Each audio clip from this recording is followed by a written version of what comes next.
Toeapi ke ulo. Ino tolo ai mahama ki mahamani. E si suka ai sia ko mahama o tau ka piki he vai ne. O tau ulofa ki e fito e meha. Tolo fora e o tua. Halleluja. O tai tai kono rete henti a toa tahu toa peki mau le whare. O tau i henti ai e kompaiti ki he kere eki. Ai whawhekau e peri pa mo suri a te kuafu. Ai maa te toi whawhekau ka uraki te pāwe me e ka via. Ka pas man.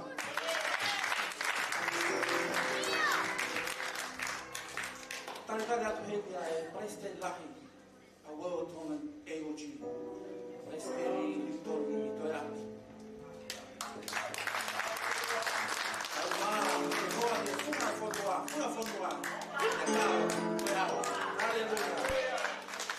Tatala trena e tokoni Palesiteni a tau mau e vai asteleriani. Fai whekau si antoa wau māke.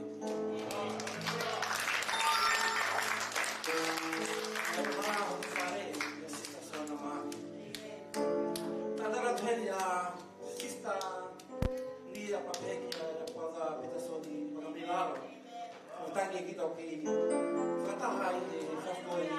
Ke haa tukasa whikau katoa pē ki a mo sese o maa ana. Ke si whongai whae, ke si whongai tamai. Ke manmare whae. O ko taitare reki ko tongi he wafa o si suka raisi. Koe ka programa ua i he whawhiringo e tau tānake tau me au whanga.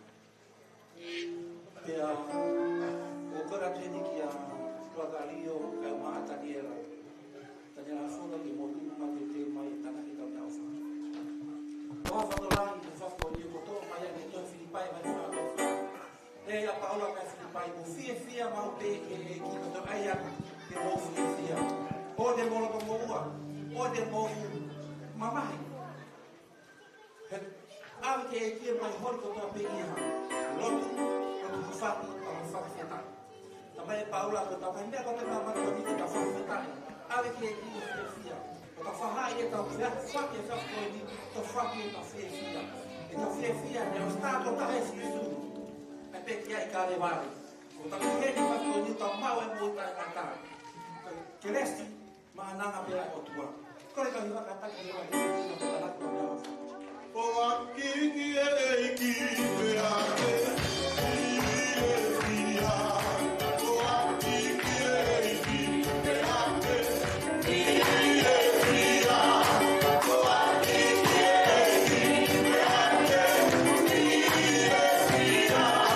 O akiki e eiki pe ake, e fia. O akiki e eiki pe ake.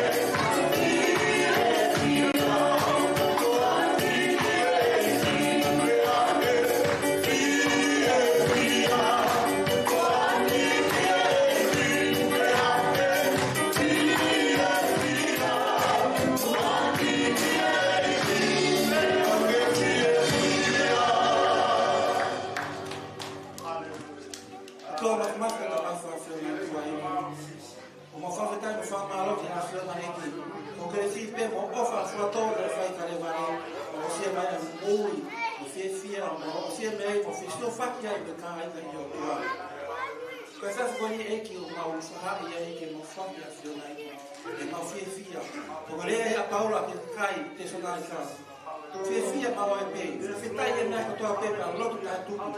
Io ecco l'otto fia ma l'otto da tu e coi ecco.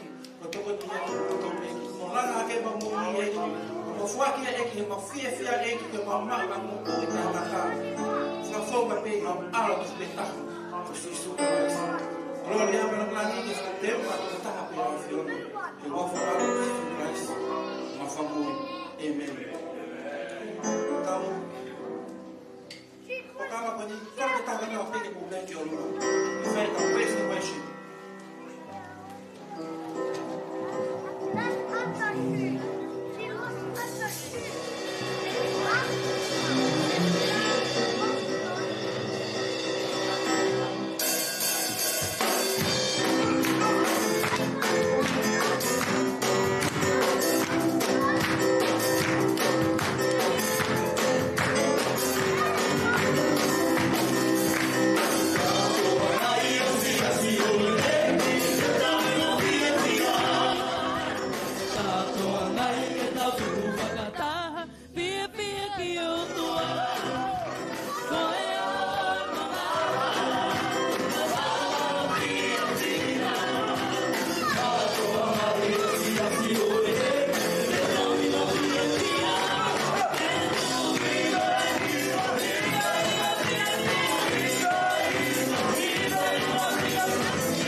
Hallelujah, Lord.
Whawheta ki eki. Amen. Ko tu yo ku hoko ta pa ki ngahi eksili tau sia ke he pompong ko ni. Ka kwa ke te ya me te tau hawa ke sai o tua ko ta mana ki ta whano ke fola e o tua. Amen. Hau pe mo amana ki le rei ko tu ko sa pa te whakasen pe mo tangata eki Palesiteni pa ne fokat mono family. Ka tau whakamalola he ko tau ke ma o ha tamai o eki whakatau klaro he ao e o tua. Whawhetai ki he eki, amen, yeah? He kai ngalo ia te au, ko ta hiwa ua, ko taimina kuluia ki he eki, whawhetai ki he eki, ko e tangata eki, ko e nei whaiwhekau i nei afu, whawhetai ki he eki. Me iai e kuhiki pe, aho kona kutarea sisu, e whiawhi whalaite ko si ei ne whakawhei au ki ai. Pe ko taimina kutarea sisu, he pō ko ia, he whiawhi whalaite, pe au toetarea sisu, he ne malanga, he pō sāpate, pe au nofo ai pai nei afu, kai te whoka ko mau motu. Whawhetai ki heki, ilo i pehe o mātua, pana hoko pe, ko tokoni ki a te ia, i he tafa aki pe. O kui kai ko tokoni le rei aku pou he ni ki a, whawhekau e peri. Ne kamata pea me tō taha koe ni. Whawhetai ki heki. Iau ki he ngau e uta, na wala tauhi. Amen. Pe ia toko lahe ku nau rau tala mai, more ho tai mi kau tangi. Si o kita ke tāpua ki ai o tua. Hallelujah. Fetu be mu ai ka kuya ku ke ngabole lei ki hatangata e o tua o na ngalo ia te koi kai more tai ao ngai. Pe a ko tai bi ko na fano ko ta no mo ku fai fekau nai ke afe ba heni ia te ki maua pa ma to ala tu ki a tua vao. Ko ta ke fa malo la ki he o tua. Amen. Ko nga ke tau taritaria ki he siasi new wine o ku ke mo ule rei pe de ki sipi. Fa vetai e ki. Amen. Hallelujah. Ko me pe ko na fa ita ko Niutoni au ko tai mo tau fe Niutoni ko sipo ko na ku ilo ai vavau ko aga pulu. Pe ilo i pe fa fe kau. Ilo ia manat ki valu ko lave ko vi pe hata hatuki. Vai to e. Pa ta ba na fa fe kau te ke malo ro he ka te to e vainga. Hola manat ia vainga tu na meni bo kolfo. Fasi aku di ba ko time na aku alua te ko ki api hapa tu di ba fe kau saya pito me aho ko ya bo tau he ki o tua o au mai ki ahoni tai ke te ilo talunga mo tamai le rei fai fe kau le rei na klanga e ku mo ki eiki haleluya ta de nga hia ko naki ki te au ko makatunga ko sisu mo ne folfola pe kai te ngalo e ku mo ui Neo e hatono no tangata e o tua. He kai ke hoa si o kiai kai koe o whai mo ui. Me tahiwa wa hau ki hanu lawa nge ko tau e fia. E ku mui ki he o tua. Pea ko kei tū ta whaki ha tangata me ko waro pou wai. Te kei tū pe hoko ko pou. Te kei hua mo e rone ki he tangata he o tua. O ku hene e whai whikau, whawhetai ki e ki e. Ko e Palesiteni i he waro tonga pa pe whoki ki tonga pe. Ko tangata e ki ia, whawhetai ki he e ki. Tai ko toa pe, ko sio e ki a te ia, ko mana ko mau pe ke sio ke tamai o eki ko e ni, e hahono roto. E ne whenga ke whakatataha i e ngawe, whakapente ko si. Hallelujah. Pe akune kei moto aki. Ko e kua kari ke tau ngawe whakataha. Hallelujah. O ku tau hene pa mo whaiwhakau, po Palesiteni, whaiwhakau Niutoni Toeapi. Kei ke tau te whakaro tuange ko e taimi. Hallelujah. Amen. O te mousio motor po ha me te tau whakaosinga kai ahoni. Hallelujah. O si mateu teu e ni waine me akotoa. Hallelujah. Ta atu ki hao taha ko tawhaki padani akino taha korosi ke wharekai. Hallelujah. Neongo ku tanga hoa pe sia new wine. Ka koe kau tangata ku tu tawhaki tangata e otua. Tala atu. Hallelujah. Pa te tau toki au pe ki ai i he ose tau malanga. Ai fata house, pe kai ngata foi sasio mo ala, ko fo te tana ke me au fa. Kai tu e fai hamoloto a mo. Hallelujah. Ko me apete tau ai, hallelujah. Ko le tau to e foka paspasi, ka tar fa ka Niutoni, ke tunga e bonbon koini.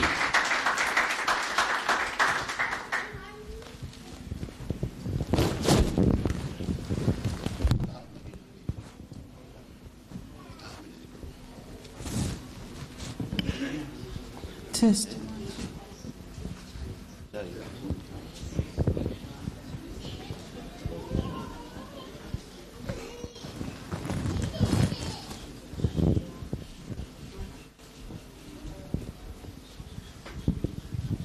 Malo hiki. Praise the Lord. Thank you, Jesus. Ulahi e talanoa le lei mai ka au. There's a lot of good stories about me. Me ni ku whakapaulu ai toko lahi. Ko whakaampe uia ke u. Awe pe langi ke eiki. Pana ia ha mea e. Ka pana ia ha mea na lava. Ko eiki pe. Ko whamalo lahi au pito ki he tui o langi i he fiafi ko eni. This evening I acknowledge the presence of God this evening. Whaata ki tau tolu ki tau heni, ki tau whanongo ki ene wholofora. We are making way for all of us to be here to hear from the Word of God. Kei ngata ai o ku whamalo atu ki toko ni Palesiteni o Australia. I also want to acknowledge the Vice Presidents of the Tongans Assemblies of God here in Australia, Apehe ki hono hoa, his wife, ki kau whaiwhekau kotoa o e wāhenga sene. and to all the pastors here in Sydney. Malo mua mu ke itari e motu ani. Thank you for still allowing me and accepting me to stand in front of the pulpit. Swoloa taimia ke u e la tui tonga. Ka ko hui ko ku tō mai he whai taimi ko ni. Ko lau ko koloa. I count it as a blessing, as a treasure to be here with you all. Mo whainga maari e whakaofa. It is a wonderful opportunity Ke u wahe ai e wholofora. to expound the Word of God. Ko fia foki ke u whakamalo makehe. I'm so thrilled to give a special acknowledgement. Ia whaiwheka wao ka ma soana. Pastor Val and Sister Swana. Ko hui ko e loki o ko nofo ai mo hoku hoa. Because of the room where I stay with my wife, Hange bi ha hotele. just more like an hotel. Ko fie maari ai, ko fie ai. I'm happy, I'm comfortable, and I praise God. Poke ke to e more ai ha se niti ke totongi. I don't have to spend money to Fume pay a mahu hotel. inga taha ia. I think this is the main important thing. Ko mea pe ko mo ua uia ka na ua. I owe them a lot. E fia foki ko hui ko ku feo ai pepe mo Pitasoni mo Lavinia. I'm also happy I have good time with Peter Sonny and Lavinia.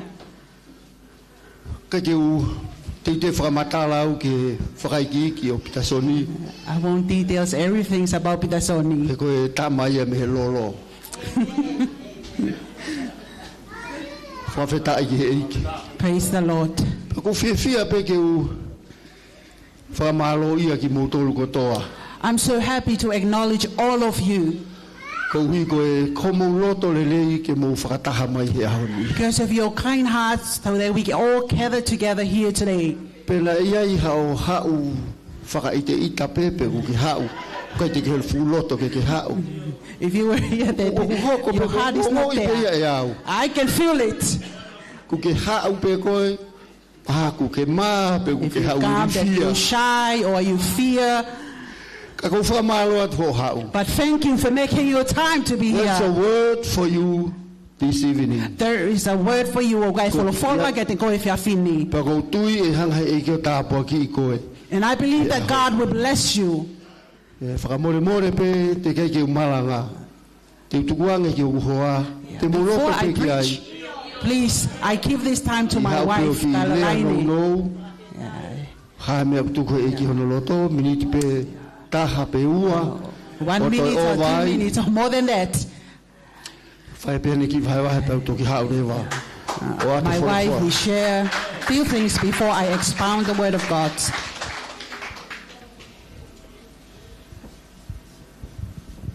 Whawhetai ke hiki. Praise the Lord. Pehe au ea kai ke te o mai ha taimi ka au. Koe ngā ku maulolo ai tau maunga kresi. I thought I would not have any opportunity. Ka ko whawhetai ke he iki. I praise ko God e whainga maari e. for this opportunity. Kune tuku mai ka te au ke wai wahe. Allow me to share. O koe ko ha taimi whaingo fua ia. Hange ko e mahina koe ni. This is not an easy time, even in this month. Hanga maheni pe i tonga ia teki mau tolu ko e mahina e whamiri. Normally in Tonga we call it the month of the family. Pea koe sapate ulaki ko sapate whanau. First Sunday is the Sunday of the little children. Sapate honoa ko sapate ngai whae. Second Sunday is the Mother's Sunday. Sapate tolu ko sapate ngai tamai. First Sunday is Father's Sunday. Pea koe sapate whaosi ko sapate youth. And the last day, Sunday, is the Sunday of the youth or the young people. Ka neongo ia ko hiko ui ai eiki ke mo ui e tamau eiki. Pea ko pau pe ke utari ui mo au ki ai. But because of God's calling to Niutoni, I must be obeying and pay attention to that calling. Taha pe mea mau inga taha ek mo ui e taim na fuake ek mo ui ke eiki. One of the important things when I committed my life to God, I taim fitolu. 1973, Na aku toka ngalahi au pito ke hok wa fafo itui pa mo eiki. my first priority is my relationship with God.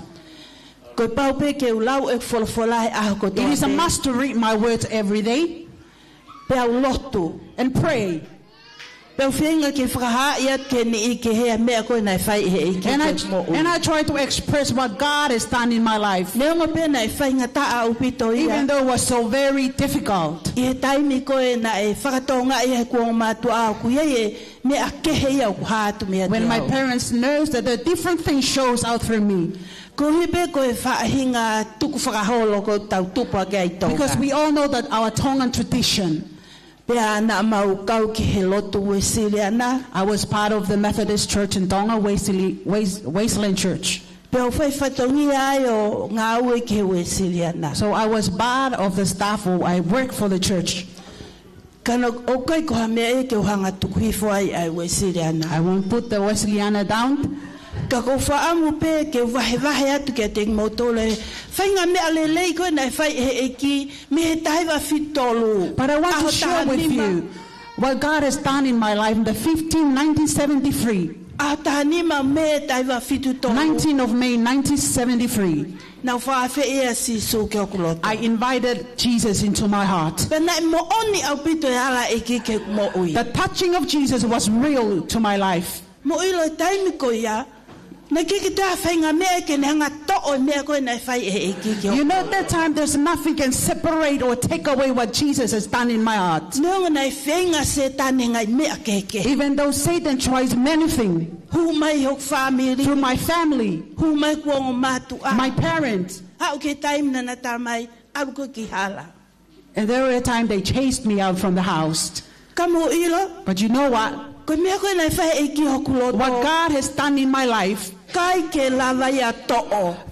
nothing can take it away. He nai mo oni ai hoku loto. Because it was authentic or it was real. Uhinga ia koko wa mai ai ke au. That's why I am here today. Nau to kanga lahi ke hoku wafa foi tui pa mo I e. prioritize my relationship with God. Ko hi ke langa magatu ngā ke malohi So ka the pau foundation can patupa. be sure and strong.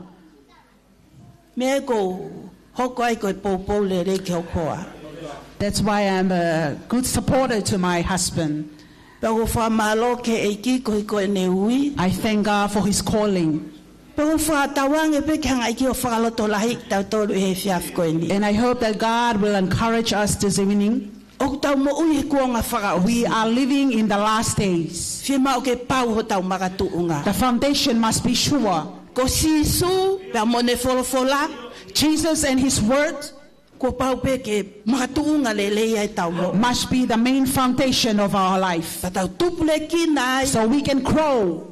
tau wa o ke tuunga, tau baptise lau And Maria we come to a Maanoni. time we are baptized by the Holy Spirit. Ma o e malohi ke tau ave e ko sisu. We have the power to carry on the mission of Hapotu Jesus pe te tau ia. anywhere. Ko mea ku haleluia leo lahi ai a manatu. He na mawa atu ki hono ki imotu he tahiwa hiwe ua pe au mangalo ia. 1992, we arrived at Manatu's Island, O ave ko speli ki ai. preaching the gospel and the good news of Mau inga Jesus. lahi au pito tau wafa foi tui pa mo It is e. very essential, our relationship with God. Fatawang pe ke hanga iki o tape ki na May God bless you. Amen. Praise the Lord.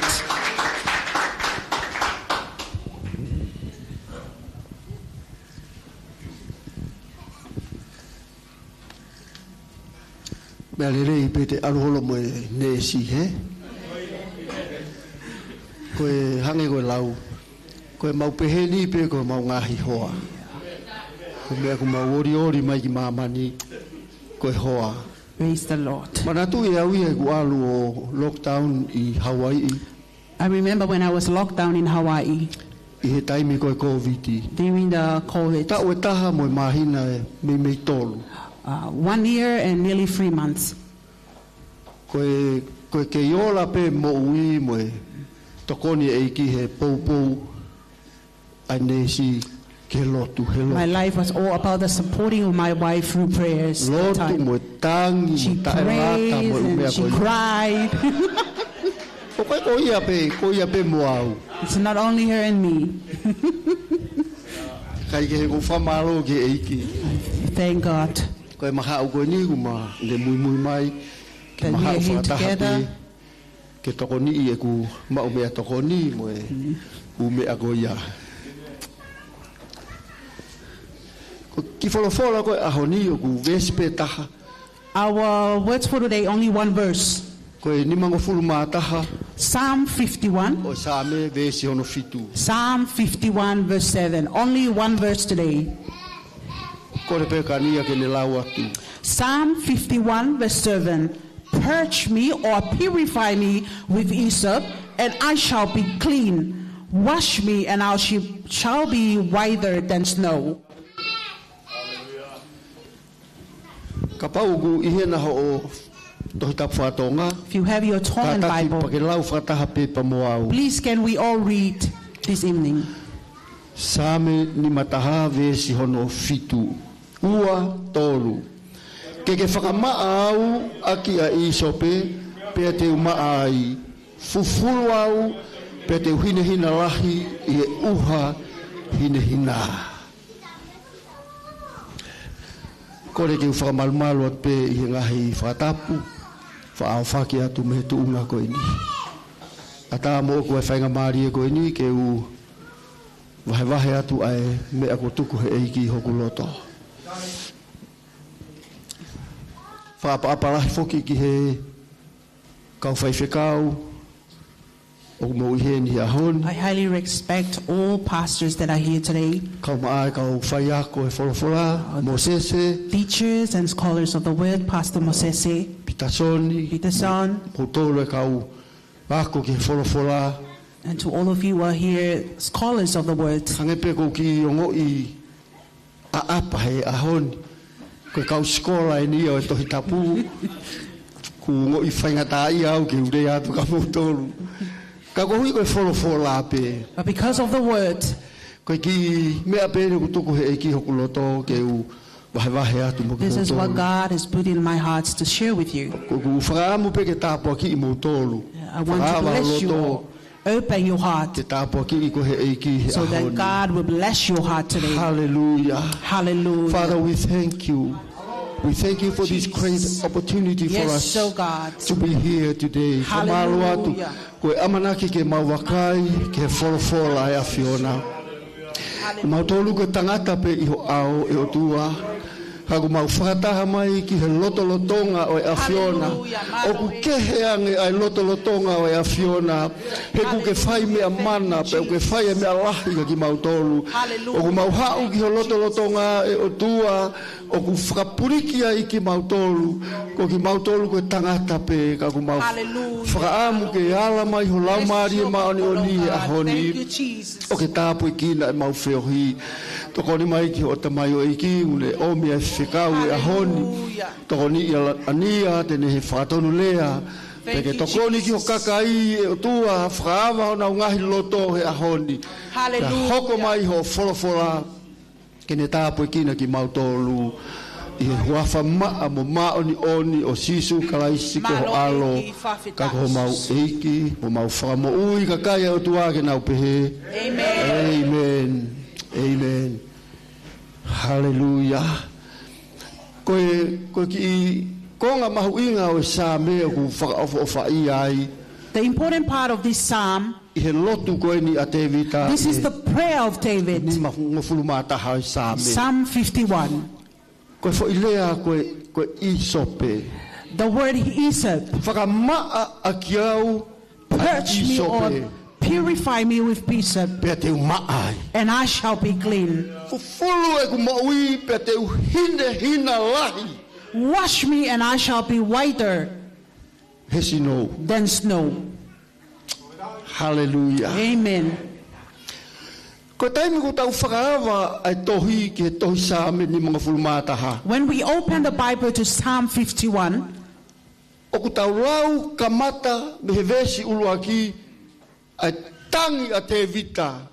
we read from verse 1 of Psalm 51, and we can see the crying of David. Tō taha ko tau pehenu koe ke whaau koe e tau ui mo tangi ke o All of you are here, there's nothing new when you cry out to God. Tangi ke o mai e, tangi ke o mai e, We cry tangi to ke whai e. God. We cry to God for different things. Whai he o tuaha mea ki a te koe. We cry to God. We want Him to do something in our life. Whe e tau ngahi whehala aki he mo ui.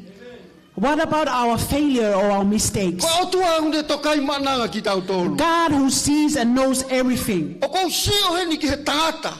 I see here this man. Tangata maolunga, tangata na tui. David is a king. Na hifo ne tangi he o tuaha. He came down and cried out to God that I need your love. I need your help. Whe tau tolu I he ahoni. What about us today? O kou tui o ku mahuinga ke tau mawe loto te vita he I ahoni. believe it is important for us to have the heart of David Ulahi today. pe tau ngahi whehala aki. There are a lot of things we make mistakes. Ko ngahi uni mea enu whae ama he sāme. And we see here in this psalm, O kuiai ai whakapo. there is murder. O kuiai pe moe kākā. O kuiai pe moe whiawaki. Idolatries. Ko ngahi mea ia ku asi mai he sāme koe ni. These are the things that shows in this Ngahi psalm. mea ina ka jarawa te vita fufu. Those things that David cannot hide from Ngahi God. mea ina e whainga ta ai ene moui. He taimina ne pure whakatu i ai. He struggled with those things when he was a king. O kou sio ke mea ku asi e tohi koe ni. I see in this psalm. O kou whamaro ke o tua. And I praise God. O ku hoko pe ai lotu a te vita he sāme koe ni. This prayer of David in this psalm Koe hako ka tau tolu. is a lesson for Ko us. tui ko si pinga le lei eni o mo ui. This is the true example of life. Ko taha taimi lahi ku rea ke mau kau ngā ui tonga. Many times I spoke to our co-workers in Tonga, Taimi ko toa pe mau pastors. whakataha whakawhaiwhekau. Whenever we have meeting as pastors, Taimi ko ni whenisi ku mau whakataha. when we have conference, we have meeting. O kou rea mau pehe mea lalahi koe ni e tolu. I always spoke to them about these three things. Se koe ngahi mea e nia ku ni hanga holoki. He taimi ku tae tokanga i e kau ngā ui. These are the three things that hinder the work of God. I episeri ki a sione o ku iai e mea tolu koe ni. The Gospel of John, these three things shows. Hori o e mata. The lust of the eyes, desire of the O flesh, ki ai mo lau kau e mo ui. pride of life. Pe koe whakatokanga i a ku whai mau pe e au ki e kau whaiwhekau. It is a warning that I always reminds the pastors. Tokanga ki o mo ui. Be careful of your life. Tokanga ki mawhai uki a koe. Be careful of the Tokanga ki authority, paanga ku ke ngāwe aki. the money that you used. Tokanga ki uni mea koe ni. Give a special attention to those things. Tokanga ki uogo ta whaaki whiwhine mo tangata. Be careful of these two Oua things, e parahi men noa and ia. women. Oua te ke parahi mo whiau hinoa ia mo kakai. Oua na ke whakaata Don't open. ke ta utu hataha i ta whaaki o mea rere. Kau ke whakauri, If you drive as a pastor, only your wife. only your Ke wives ta utu he ta whaaki. sit beside you. Kai hataha ke he. No one else. Family mo ta family. Family or no No family. ki ai. No more. No Oua one. na ke whakaata ki ai. Don't Koe allow. te volo ku ngā ue. The devil is Hei working. ilo ye koe. Hage ka o Amen. kai ke fusa ia he kurea.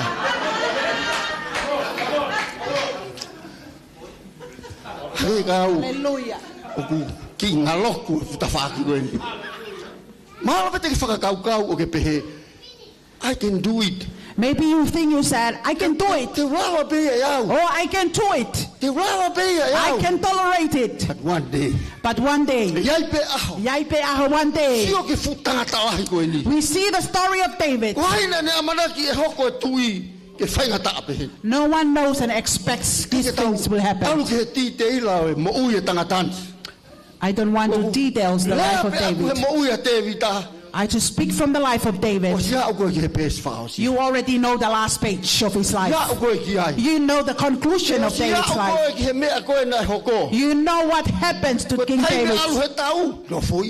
The time of war, he stayed back, walking around.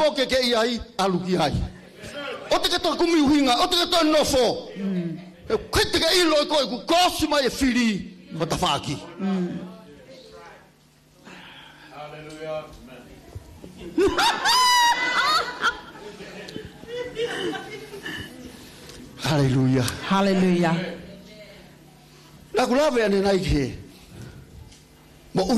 I mentioned earlier about the life of David. All the things that happened to his life. The only things he was seeking for is the mercy and the love of God. That is what we need today. Every day. 7 days a week. 4 months per month. January to December. We need the mercy of God. Because every day we mix up with the world. The Gospel of John. It is what happened in the world today. The desire of the flesh, the lust of the eyes, and the pride of life. See all those things that are happening. It is my desire that we keep on lifting God today.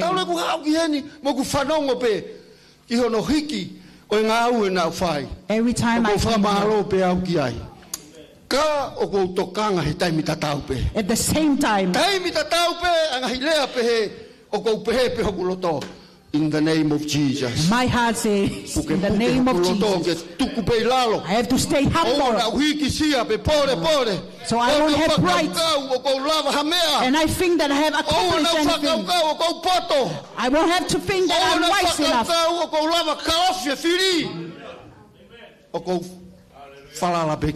I trust in God. I thank God for all the good word that you have shared about me. Pride of life, you will go down. Hallelujah. Amen. Church, keep your heart in God. Good heart. The lust of eyes. We see there, we see there. And sometimes you close one eye and open one eye.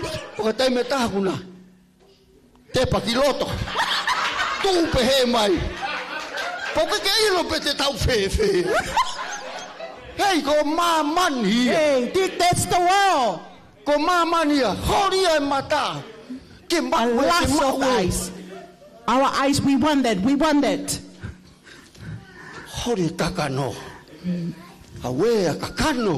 Desire of the flesh. Don't underestimate the desire of the flesh. The flesh.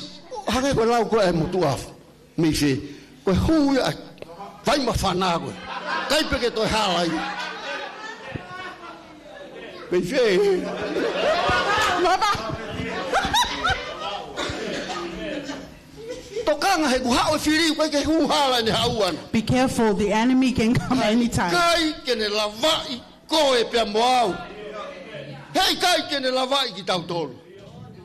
The enemy won't win us. If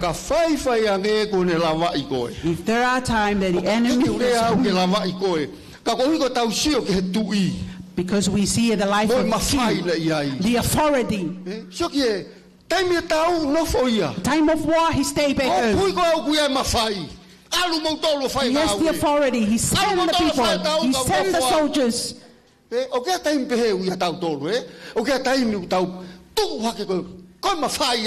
ia e malohi a te au, ke whai e, lea pehe. Sometimes we think we have authority and power to do this, speak this. Everything's happened because of our authority. Ke tau tokanga pe. Be careful. Sio ka te vita, Look at the life of David.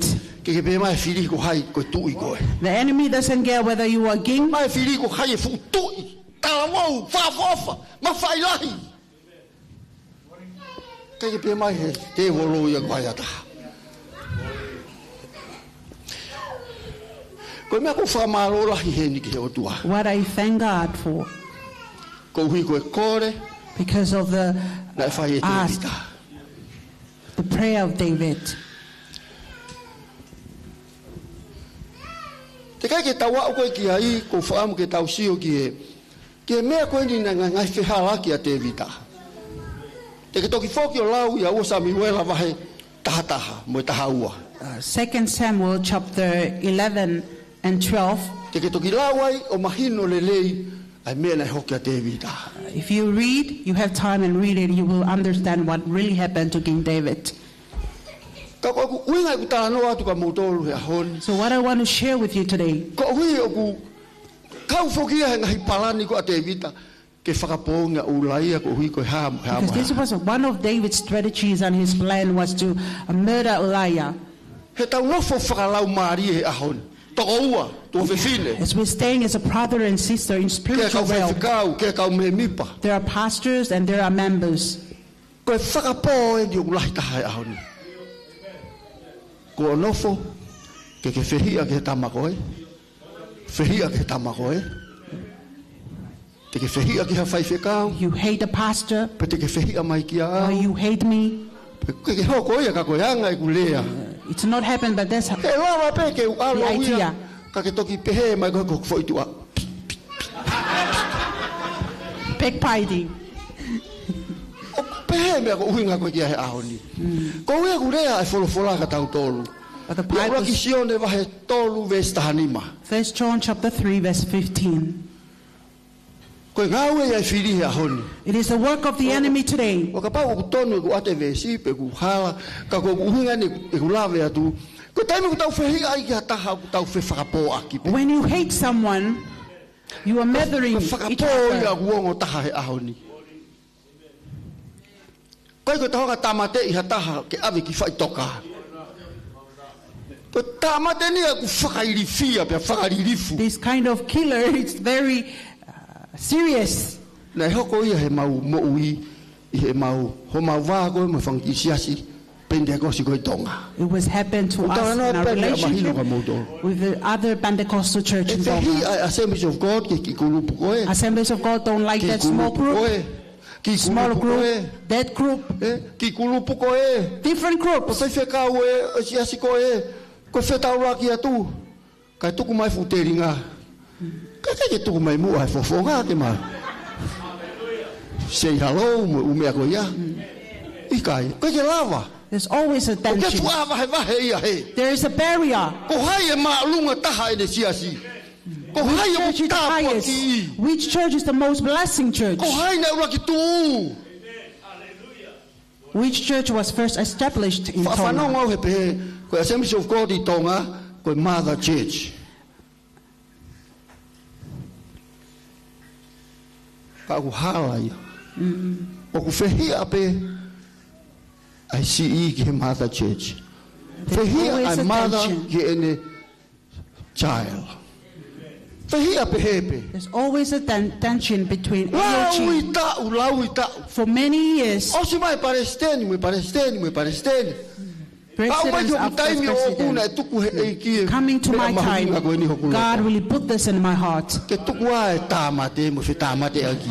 Stop slandering We each need other. to Stop do murdering each something. other. We must do ko pau ke whai hame Tona a. ku whai e mea koe ia. So I Whai e did ku this. tohi pea.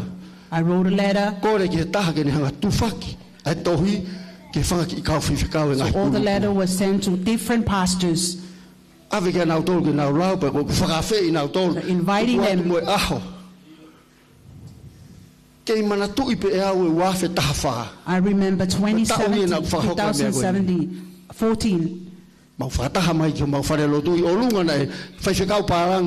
Different pastors, we were having meeting in our church building. We had meeting.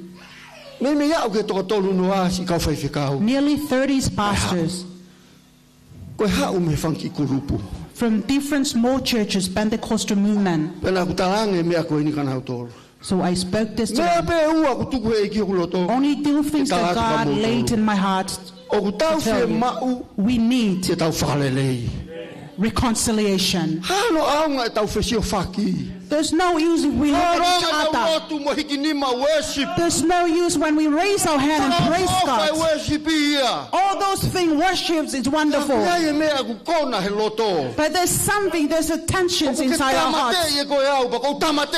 We are killing at each other. We are hating each other. Second thing.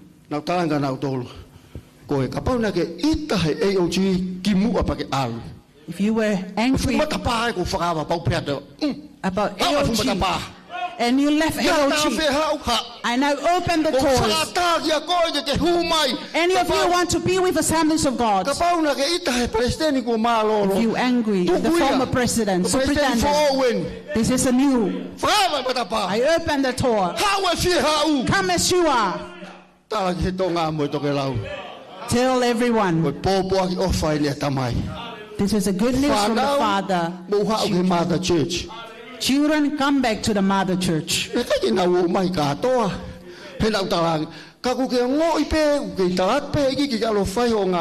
you think that God, just go and do your work.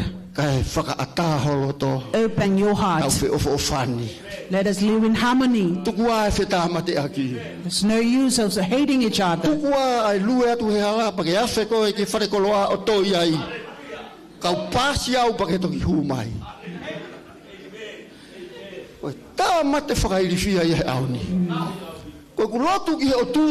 It is my prayer to God.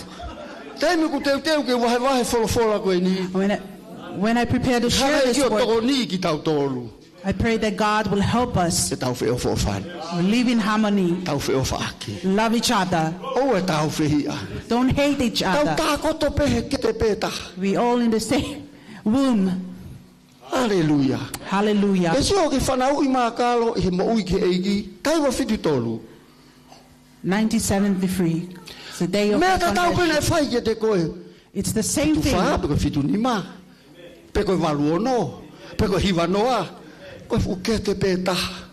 Same woman.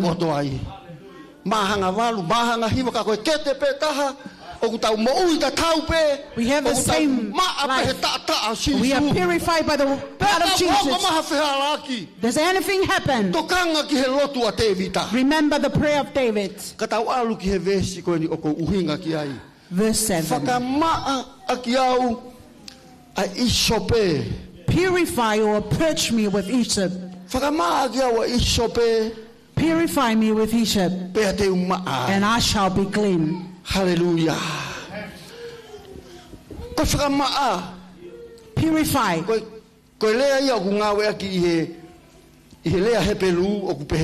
In the original word in Hebrew, to make purify means reconciliation. Purify. It doesn't mean to cover. If we try to cover, it's still there. Purify means clean.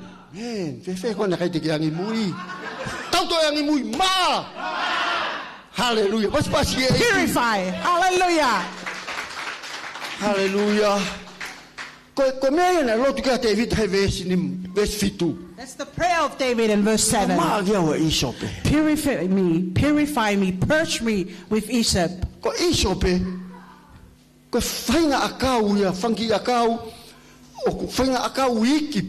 Hyssop is a small plant.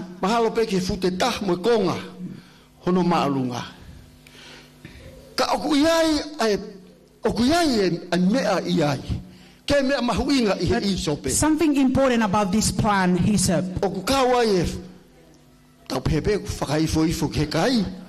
Give flavor to our food. Nge ko tamari ne ko na ke fa o mai ke ukai.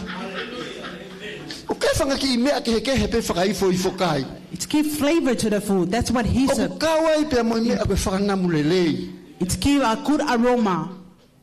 Namulele ake mo mai namulele. Aroma, nice aroma. Ko ki fo pi ke ia ka ko ya hodi. Ke fielea ka ta le fielea. Ke kai te te pe. Palo ta brava. Go wi. O sia foi pique ia I loto.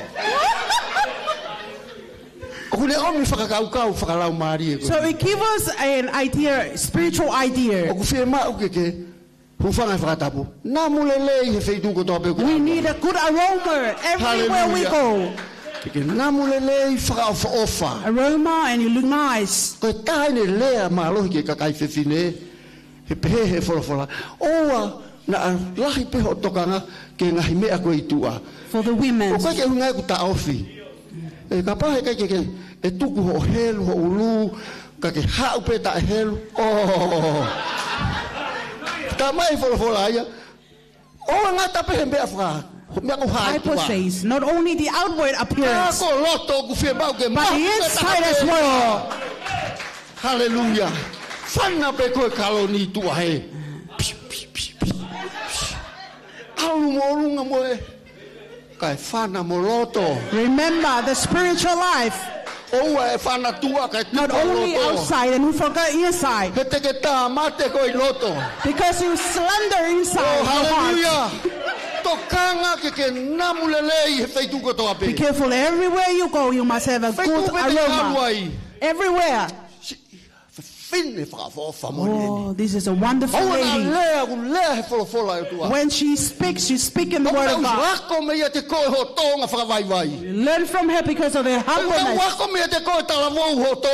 We learn from you because of the beauty of your character. The blessing. Not only you have a good skit from the front, but we can see it in the market. The shopping. Hallelujah. Saya murini. Ko be mau pea I tonga. Ko masiva, Ho wat peke sia na fa ki me ke kato. Peke ilo ke fu ata ye mu. Sio mai pe sia ina. I ho lue holo si ma ka ia. Ko ai peke ke to ha me fa o si sio pa sia ina ka ko. Ilo le ko. Hallelujah. Hallelujah. O ke pe ku ke na mulele. You think you still have the sweet aroma? Aroma of stealing.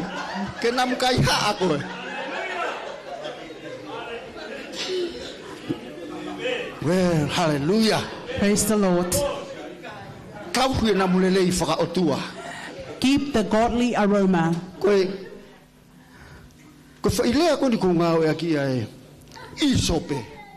The word hyssop. It's illustrate that part. The other side of the hyssop, it is as a medicine. Hallelujah. In Europe and those countries, they use these leaves or this plant hyssop. And I believe it is right for us to do it. Be a blessing. Be a medicine everywhere you go. There is a medicine in you to bless the wounded family.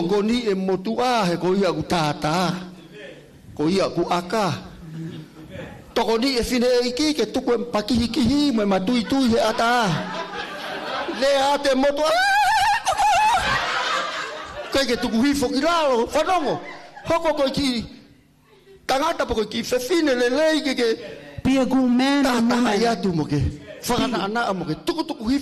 Be a blessing. Bless wounded family. Many things that happen today. You go for a house visitation.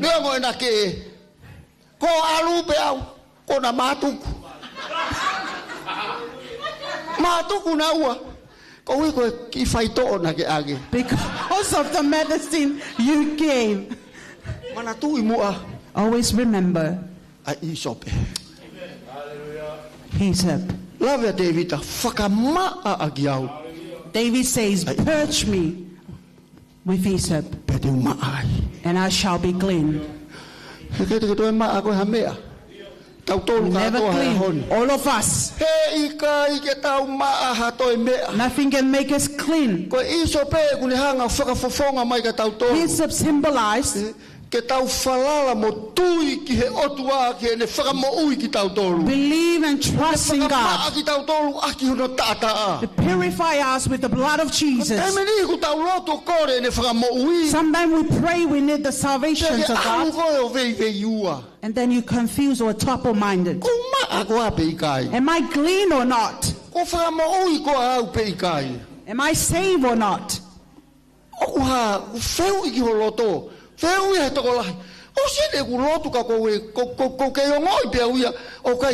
Sometimes we pray and we still think we are not clean. Stop that kind of prayer. You pray and ask God to cleanse, purify you and cleanse you in the presence of God. This is the desire of David. His desire for the plants of hyssop. Because his idea was in what hyssop does. When you pray and you believe God heal you,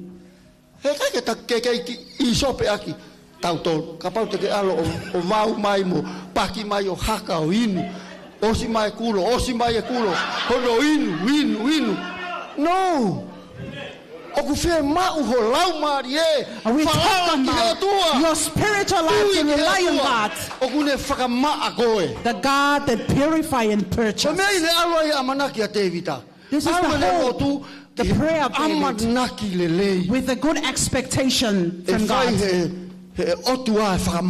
that God will purify him. Hallelujah. David.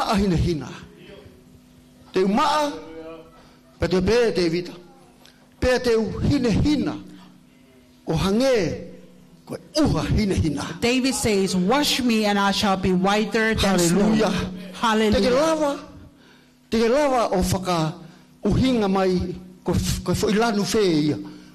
Can you say which color? When we talk about the white rain, the snow, you can say white color. More wider. Wider than snow. The white rain.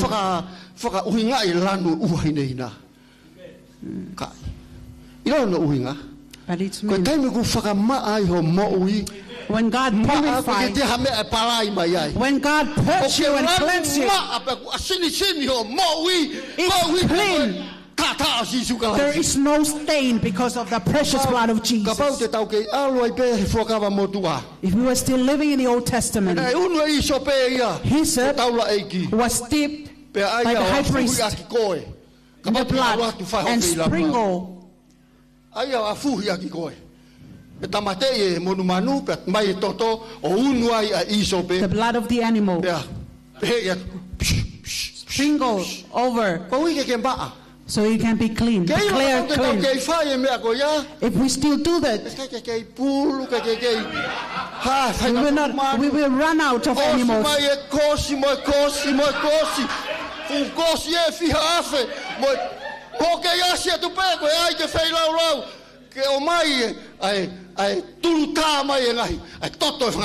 Because we need the sprinkle of the blood of the animal.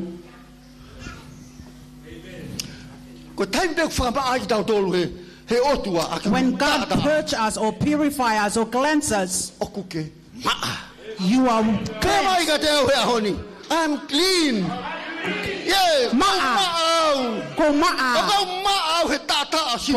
I'm cleansed by the blood of Jesus. Give a clap offering to God. Hallelujah. Na tangi ai tui ki he otua. The king cried out to God. Na ne ilo pe ai otua. He understands and he knows God. Lava hataha ke hake a ki ia. Ko otua pe ta. Yeah, no one can lift him or elevate him, but only God. Whaamo hoku loto. Ka kuiai hani ihi ku ke whakataka tokanga i ukai ke ihen. It is the desire of my heart. If you know no one here, Whai whekau ke whatonga ai ukai ke iheni. Pastor, you see your members of your church is not here. Nau whie ma'u e nau tolu ai toko ni ai otua. They need the help of Nau God. whie ma'u ai ma'a ai otua. They need the cleanse or the purifier of God. Ai whakamore more ai otua. They need the forgiveness of Koe God. mea e nei whie ma'u lahi koe David. This is what David need the most. Ko au e ko wako e re soni mahu inga hai aho koe ni. Nau ko malanga tua mouto. Even though I preached to you, but I learned an Lea mai pe whorofora ai ke important lesson, and this word spoke or speak directly to me. Whewhe ho mo ui. What about you? Whewhe ho ma'a. O whewhe ho whakamore more. How cleansed are O you? whewhe ho wā. What about your forgiveness and your Whewhe ho relationship? whetutaki. What about the way how you communicate? Whewhe ho mo ui he ahoni. How's your life Ia today? whorofora ki a te au. The word spoke to me. O koe ke pehe anga I kumalanga. Ke wā o tā palasia mo. This is not the way how I preach. Sometimes Whata e whorofora. I allow the word of God first Lea mai ia to ki te au. speak or spoke to me. Osko ia. After that, Lea tuka koe. then I come and speak to you. Ko whorofora ia e o tua. It's the word of God. Ko mea ia ne whie mau koe te evita. This is what God wants. Whamaa ki au e isope.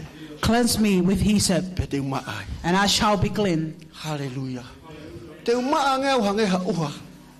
Hine hina. I'll be cleansed whiter than snow. Kei te hame ai o osia. Nothing else. Hallelujah. Amen. Ino ko tau alu oro ko tau tau ataina. When we go around, we have Ko freedom. mea na e unu ai e isope. That's why He te this ke plan, huki tu a whanau ai sileri me ispite. before the Israelite depart from Te Egypt, ngahi kau matapā ko toa. hyssop, the blood was O e whare na ia cover every house. Isileri. Ko e uhi. Pele ia i rea koe ni. When I see the blood, He kusio ke tataa, I will pass over you. te whakalakai. Hallelujah. Koe mea ia ku tau whie mau. Ka sio mahataha o sio ke blood of Jesus. This is what we need. When someone see you, you see the blood of Jesus. We will not purify or purge by the blood of Jesus or anything, blood of the animal or anything else, No, or our responsibility. only the blood of Jesus. Ko e tataa pe o kalaisina ni whakamaa ki Thank God tautolu. for the blood. Tau whakamaa lo ke o tua ko e tataa o e lami. Hallelujah. Eki foi himi lo tonga ku teu teu. When I prepare, Humaki mai e ki hoku loto. this hymn reminded me, this hymn. Oi nai toto ne mahua. Hallelujah. Ke palutu ai ai mamanghala. Only through the blood of Jesus, Oi nai alo he otua. or the Son of God, Ho ta whaito o hono ngā hita. by his stripes we are healed. Hala. God, I am a sinner. O ko hua tu mo puno. I come to you with humbleness. E fulu au ho tata. Wash me by your blood, Meu hina hina he sino. so I can be whiter than snow. Hina hina ang. Whiter, Hina hina ang. whiter, Angi mui mai hina hina ang. whiter. Hallelujah. Sai pe ka urawa tu mo ki vese taha. Ala. Ko whakalelia. I am- Uloto tuola. My heart has turned so many times from you. How many times? Kuke afe. Kohana lahe taimi ko How many tafe me o times ko tua. wafe mo au? Fefe na yawe taimi ko Afe wafe. uloto tuola. The many times my heart perverted, Kula aho aho e kuhia. my transgressions are, O ikai matafi ia vai. no water can wash it or cleanse it. Sisu ko tui mo whalawa. Jesus, I'm here with faith. Hallelujah. Ki he kovina ni te fo'ou. The new covenant that you have made with me, E fufulu au ho tata. that your blood will wash me. Pea te hina hina. I'll be whiter than snow. Hina hina ange, hina hina ange. Whiter than snow. E fufulu au ho tata. Your blood will Purify me Hina hina ange he so I no. can be whiter than snow. Oinai totone mahua ke palutuai ai mamanga la oinai alohe atua watawai to ono naita eiki koe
Ko compassion, ko ala ofa. The greatest thing in that time is the love. Ko me ne na faamu e te vita. That's what David needs. Puriti mo e me akotoa. Out of everything he Ko had, mai ho ala ofa ki te au. God, I want your love. Ala ofa mai eiki. Have mercy on me, Ala O ofa mai God. ki te au. Love me, O Ko God. ko anga hala i. I am a sinner. Ko more ho tunga whakatui. My standard is Ko a more king. ho tunga i he community. Ko more anga i tāpua ki lahi. The blessing has fainted away Hoko mai e mea koe ni ke ne veu kia i mo ui kia te because koe. of these things happening for his life. But David asked or urged God. Pesi whakaosi e himi koe ni. The last verse of this Ala hymn. ko whakari e ria. Oh God, I have committed no sin. I'm a sinner. Hallelujah. Awhi he kulo tōtua lahi. And my heart is perverted so many Tau times. hiwa mai ki hiwa e vesi whakaosi koe ni. O ke whe maua lotu ma au e. If you need prayer Ke today, ko ngai wholofola ke toko ni mo tāpua ki koe. O te ke maa. if you need prayer, don't be Tau ke shy. ni ko uhi koe o tua. We are here because Tau of ke ni ko a God. whio i pe o tua. E tau tonga mo ui he aho And we ko tua. hear that God knows Tau ke maa everything. o tau tolu e maa e o tua. We need the purification of God. And we need God's help. Hallelujah.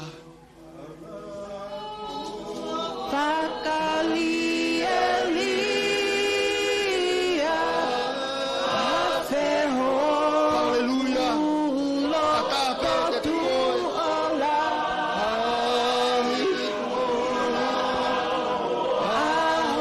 Kakaki mo meha ki olunga tau hiwa mai ai. Can you all rise up in your feet? Matafi rawa. Hallelujah. Yesu ku tui mo wala. Ki e komi na ni te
Let's worship God. Hallelujah. Let's worship Him.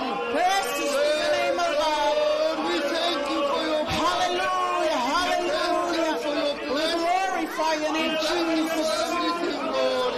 He called on We give you the glory and honor. Hallelujah, hallelujah.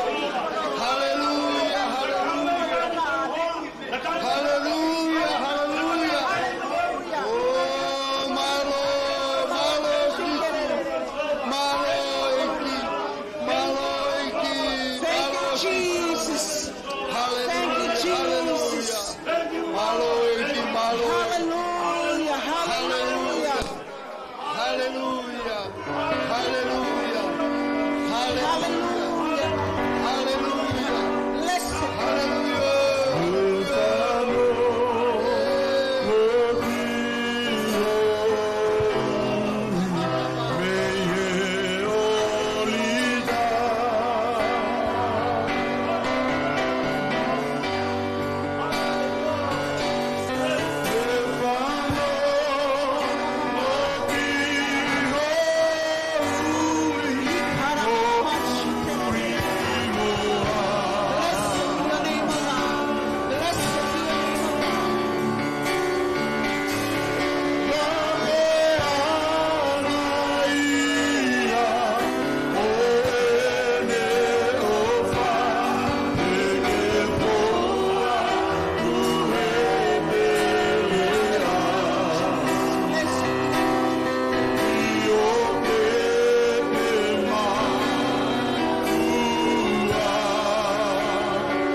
Of you behind, you can sit down. Take your seat, please. For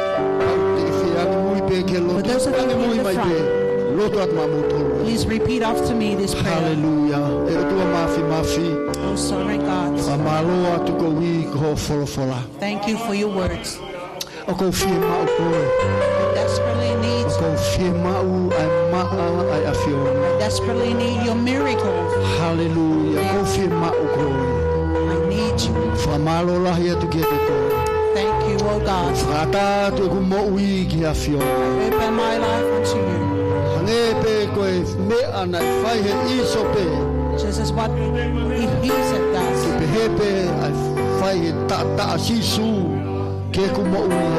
I need the bless of Jesus into my life. I have hope. I trust in you. I believe you.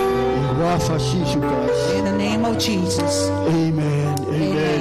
Amai ufamalo ake afiona ahkoe. Malo iki ho. Omi efikawe ahoni. Tapakia kini na ulaba meke orita ahoni. Tapakina mukina utolu okina uhesea makorepe hotoko ni pe ngawe atu holau mari ni ke tota hakoto pe. Te maufoki ahoni okia ye ne akuke fai mamato. Lang iya to tahape ko e wa fama abuma ni o ni Jesus Christ ko al Mau from ui kagaya o tua ke nau pehe. Amen. Amen. Pas ke ki ho ko ni malo au puto.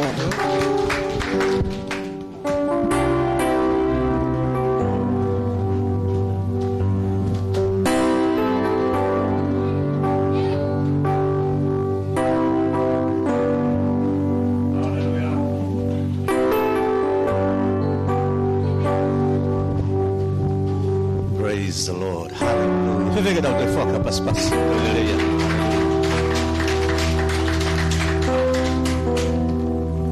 Famo be igi ke tau mai moi mana. Amen.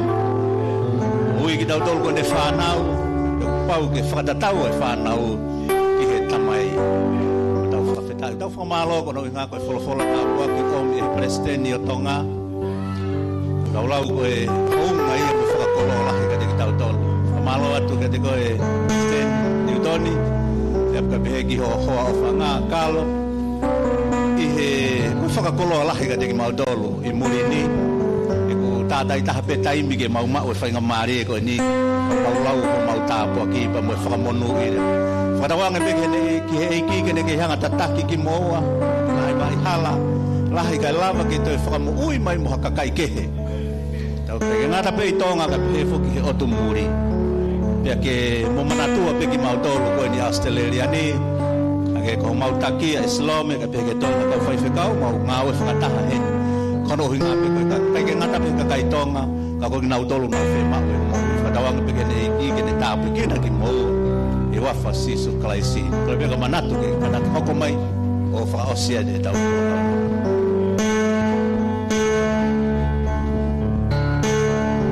Hallelujah. Amen. Hallelujah. Ko wila we ko silo e moto luia e kwa he fia fidi. Hallelujah. Hiki anga ho ni ba fa fofa na tapu ke folofola e o tua ke te koe. Hallelujah. Hallelujah. Amen. Amen. Amen. Ko tu I kau hiwa mo hiwa mai. Fa pata ke ki feta ke be ofa. Ko le kario ke ha mo katala ke fa munela. Fa pata ke he ki.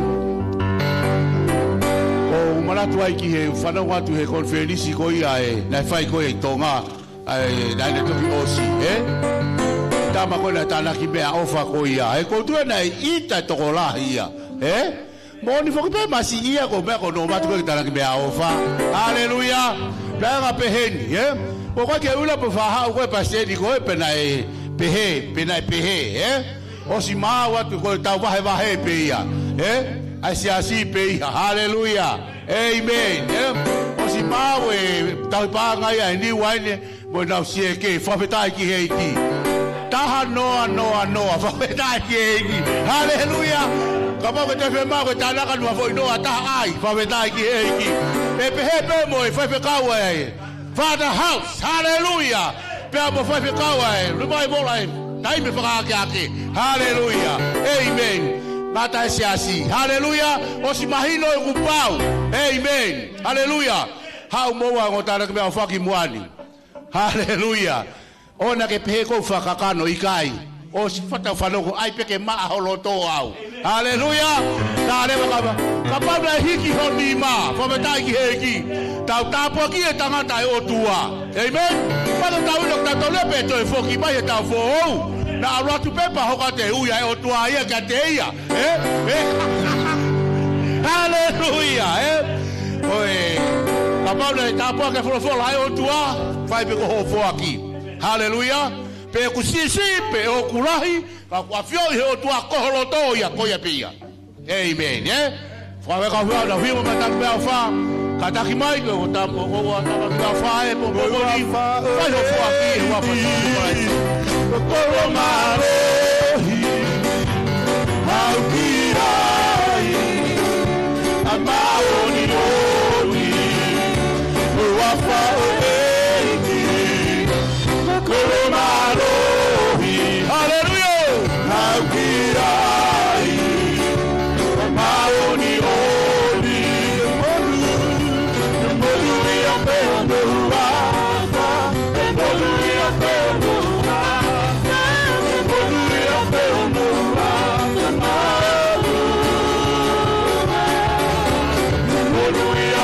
Hallelujah.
kore ni ke o tabe o ki na kataka tu me au fa ki te ki tau lotu kaosi e fiafu ko ni ko tau ki whanongo nongo whakaosi pe i e hoa ko e ni nei ke mau ngahi mea kai amen na mau ki whakataha ki ai he fiafu tusi te pe a pe mai rewa he toko taha e poate ka pau te tau nofo kuki e misi e wholofola e o tua haleluya ka toi pe mai he toko taha ko ia haleluya fe fare kai fai fe kau amen haleluya pe ko osi pe ko ni ma tolu noa fare kai ko pa fe tu o si loi be to ta ko toa fare kai pa hia amen ko e ku ke heni o te kalo no fo api haleluya tau alu ka toa kiai amen osi bate te we ni wai ne ia pe mo ka tangata ku tu he tangata e o tua amen haleluya tau alu kai o kai pahia pa tau popo tala no ai he futoi ngata imi ki he ongo fulu apo fa vetai ki he ki pe ka pau ke fi alu ko ia mohe alu ko mohe fa vetai ki he ki ka ko so te fa fe amen pe ka ko te fi mau e tua si la ko te ki alu fa kai ko e plek tau ni fa no mai ko alu pe ki he Richmond Road pa ki ki he le lu e ko e plek tau ni ko matau pe ko ia ki he Christian Highway te ke lere atu pe ko ia te ke whatonga e whare to matau pa toki au ki Christian Highway amen amen hallelujah pe ka pau e whi halaki o tau bua anu e me hallelujah kore ke mo kataka skorunga hallelujah tau lot whakaos whakamalola het geni ki tokoni Palesiteni o ka tua wā pa molo siasi whai whikau moala pisira pa molo siasi whai whikau e peri pe mo suria pe mo no siasi tau ke ma we loto ke tau ngau e whakataha ta tau e bepe ko hai o ku hau ka ku lea mai toko ni Palesiteni tau iai ko tau iai ia ka pau to ia hau ki uhinga tuku ia ko mena rea kai forfo ka ma ape holoto au he kai te ke te tariangi ko ke toko ni Palesiteni ko ia seri ani haleluya o tua maf whakatai mo whakamaro ki hea Fiona pa whanong ki ho forfola ki te rea mai ki te ki mau tolu pe hoko e koe waloki koe whakatonu koe whakapoto koe whakamouia ki te ki mau tolu e pou ning ia ia ngahi loto na mau hao pe moi he pou ning e haloto o koe pe koe anga hala ki mau tolu koe tawhia waki ki mau tolu koe whare o siho wao ku iai e whakawhetongi ki taria ki he toko taha ko Toeapi o ko tui he whiawhoni o whakawhetauraki o forfola ki he toko taha ko Toeapi ho Saionim pe ka pau te mau matuku atu tuke mau tala noa i he lelei e wholofola e a Fiona o ku hanga toi whakatoka ngā o ku kei ofa tātua taha mai ke toi whakatoka ngā i ki mālo maui o tō mamau e maui o ke toi rea mai he pangpangko ni koe whakamanatu mea ki a te ki mau tolu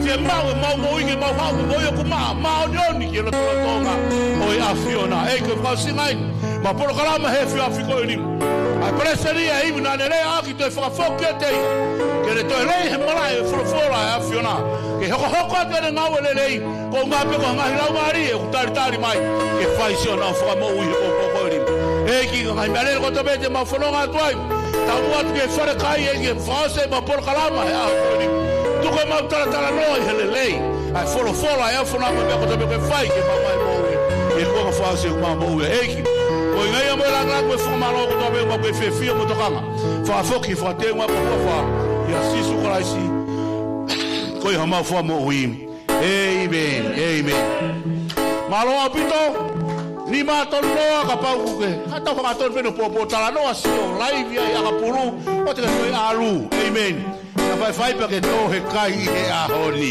mo mea hao ke tāpe kina ki tōlu e eki malo